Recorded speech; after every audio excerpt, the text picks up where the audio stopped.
आप सभी को मेरा नमस्कार। SBI small cap fund small cap category का टॉप फंड, लेकिन फिलहाल अगर आप परफॉर्मेंस देखेंगे इस फंड का तो आपको बिल्कुल भी अच्छा नहीं लगेगा। तो इस फंड को आखिर हो क्या गया है, इस वीडियो में आगे हम यही जानेंगे। सबसे पहले हम इस फंड का पास्ट परफॉर्मेंस चेक कर लेते हैं, जिससे कि पता चलेगा कि डिफरेंट मार्केट साइकिल्स में इस फंड का परफॉर्मेंस कैसा रहा है और रीसेंट टाइम्स में क्या सही में ये फंड बहुत ज्यादा अंडर परफॉर्म कर रहा है। यहां पर आप एसबीआई स्मॉल कैप फंड का करंट परफॉर्मेंस चेक कर सकते हैं। तो देखिए 1 ईयर, 3 ईयर, 5 ईयर और 10 ईयर के डायरेक्ट प्लान का CAGR रिटर्न्स और साथ ही बेंचमार्क का रिटर्न्स भी चेक कर सकते हैं। लास्ट 1 ईयर का परफॉर्मेंस देखिए, बेंचमार्क 60% से भी ज्यादा, ये फंड 40% का रिटर्न भी जनरेट नहीं कर पाया है। बहुत ज्यादा अंडर परफॉर्मेंस। जबकि बाद का अगर आप देखें 3 ईयर, 5 ईयर, 10 ईयर परफॉर्मेंस कितना अच्छा है। बेंचमार्क को काफी बड़े मार्जिन से ये फंड बीट कर पा रहा है। यहाँ पर आप एसबीआई स्मॉल कैप कैटेगरी के ज्यादातर फंड्स का डिटेल चेक कर सकते हैं। ज्यादातर काफी पुराने फंड्स हैं।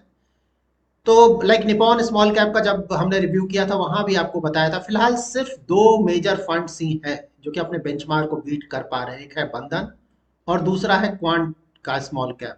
बाकी कोई भी स्मॉल कैप कैटेगरी का फंड, यहाँ पे जो भी फंड्स है उसमें से कोई भी फंड अपने बेंचमार्क को बीट नहीं कर पा रहा है और काफी सारे फंड्स बेंचमार्क के मुकाबले काफी ज्यादा अंडर परफॉर्म कर रहे हैं। क्यों अंडर परफॉर्मेंस है, ऑफ कोर्स आगे हम डिस्कस करेंगे। यहाँ पे देखिए एनएवी डेट 1 अप्रैल 2020, कोविड के समय स्टॉक मार्केट बहुत ज्यादा गिरा था। देखिए बेंचमार्क कितना गिरा था।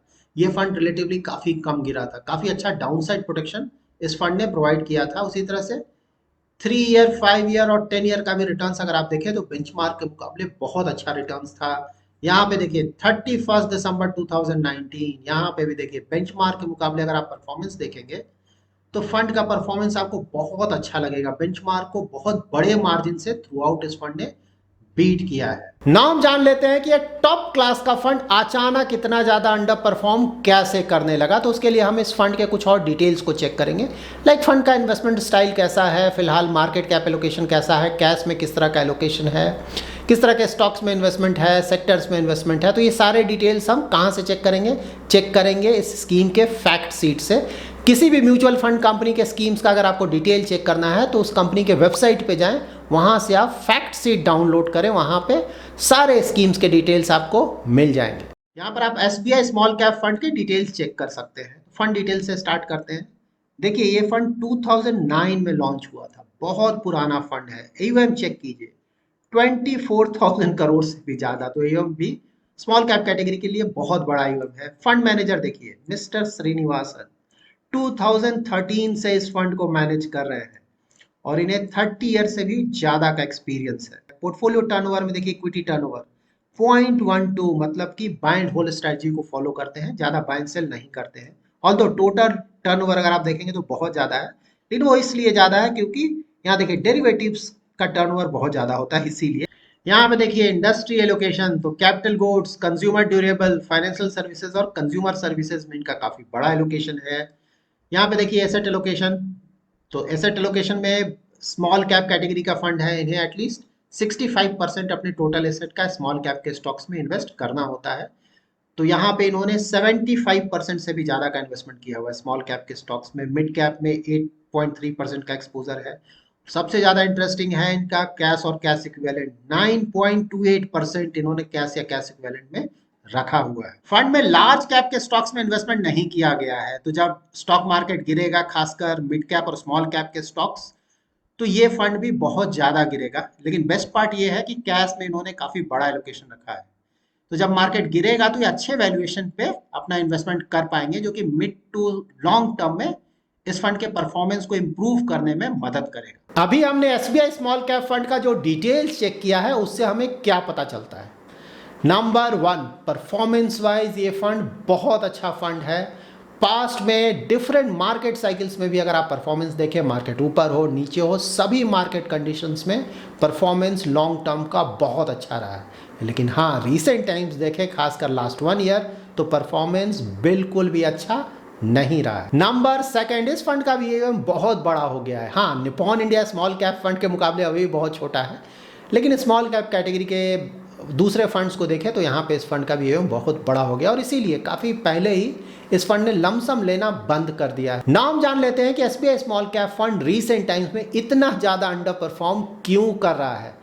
तो देखिए यहाँ पे रीज़न है इन्वेस्टमेंट स्टाइल। इनका इन्वेस्टमेंट स्टाइल में देखिए 2 पॉइंट बहुत ही रेलिवेंट है जो कि आपको ध्यान में रखना होगा। Number 1, growth style of investing. In fact ज़्यादातर SBI के अगर आप फंड्स देखें, इक्विटी फंड्स, तो वहाँ पे अंडर परफॉर्मेंस है। इस फंड का प्राइस टू अर्निंग रेशियो 32 के आसपास है, तो वेरी हाई ग्रोथ कंपनीज में अपना इन्वेस्टमेंट करते हैं। और रिसेंट टाइम्स में देखा गया कि वैल्यू स्टॉक्स का परफॉर्मेंस ज़्यादातर ग्रोथ स्टॉक्स के मुकाबले कहीं ज़्यादा अच्छा रहा है। और सेकंड रीज़न रहा है इनका पोर्टफोलियो टर्नओवर। ये बाय एंड होल्ड स्ट्रैटेजी को फॉलो करते हैं। मार्केट कंडीशन कैसा भी हो, एक बार इन्होंने अच्छे क्वालिटी के स्टॉक्स में अपना इन्वेस्टमेंट कर दिया तो उसे होल्ड करते हैं। और ये एक बहुत बड़ा रीज़न है अंडर परफॉर्मेंस का, क्योंकि इनका इक्विटी टर्नओवर बहुत कम है। तो ऑल्दो जिन स्टॉक्स में इन्होंने अपना इन्वेस्टमेंट किया है ज़्यादातर काफ़ी अच्छे क्वालिटी के हैं, लेकिन फिलहाल परफॉर्मेंस नहीं आ रहा है, लेकिन फिर भी ये अपने पोर्टफोलियो को चेंज नहीं कर रहे। इन्हें लगता है कि आने वाले फ्यूचर में वहाँ से परफॉर्मेंस अच्छा आए। इस फंड के अंडर परफॉर्मेंस का थर्ड रीज़न है इसका कैश एलोकेशन। 9% से भी ज़्यादा है। देखिए स्मॉल कैप कैटेगरी के स्टॉक्स काफ़ी ज़्यादा ओवर वैल्यूड हो गए हैं। इनफैक्ट लास्ट ईयर से ही ओवर वैल्यूड है। तो काफ़ी सारे फंड मैनेजर्स ऐसे मिलेंगे जिन्हें लगता है कि कभी भी ये गिर सकता है, तो उन्होंने कैश में रखा है कि जब गिरेगा तो मैं अच्छे वैल्यूएशंस पे इन्वेस्ट करूंगा। लेकिन काफ़ी समय से ओवर वैल्यूड है, लेकिन ये वैसा कुछ खास गिर नहीं रहा है स्मॉल कैप का स्टॉक्स। तो यहाँ पे अगर किसी ने कैश में अपना पैसा ज़्यादा रखा हुआ है और ये स्टॉक्स लगातार ऊपर जा रहे हैं, तो नेचुरली वहाँ पे अंडर परफॉर्मेंस आएगा। सो नाउ इस फंड का परफॉर्मेंस वापस कब आ सकता है? तो देखिए फंड मैनेजर है मिस्टर श्रीनिवासन, 2013 से इस फंड को मैनेज कर रहे हैं। 30 ईयर से भी ज़्यादा का वर्क एक्सपीरियंस है और ओवरऑल इस फंड का परफॉर्मेंस भी बहुत अच्छा रहा है और उसमें एक मेजर कंट्रीब्यूशन ऑफकोर्स उनका रहा है।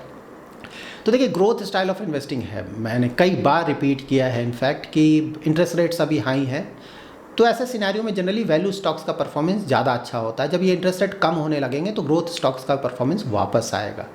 तो सेकंड हाफ मोस्टली यूएस में इंटरेस्ट रेट कट होंगे, उसके बाद इंडिया में भी इंटरेस्ट रेट कट स्टार्ट होंगे। तो जैसे ही इंटरेस्ट रेट कट स्टार्ट होना शुरू होंगे तो वहाँ पे आप देखेंगे कि ग्रोथ स्टाइल ऑफ जो स्टॉक्स है, अच्छे क्वालिटी के स्टॉक्स, उनका परफॉर्मेंस वापस आएगा। तो मोस्टली इस साल के अंत तक हमें ये देखने को मिल जाएगा कि परफॉर्मेंस वापस आ रहा है और नेक्स्ट ईयर के शुरुआत में ही शायद परफॉर्मेंस आ जाए।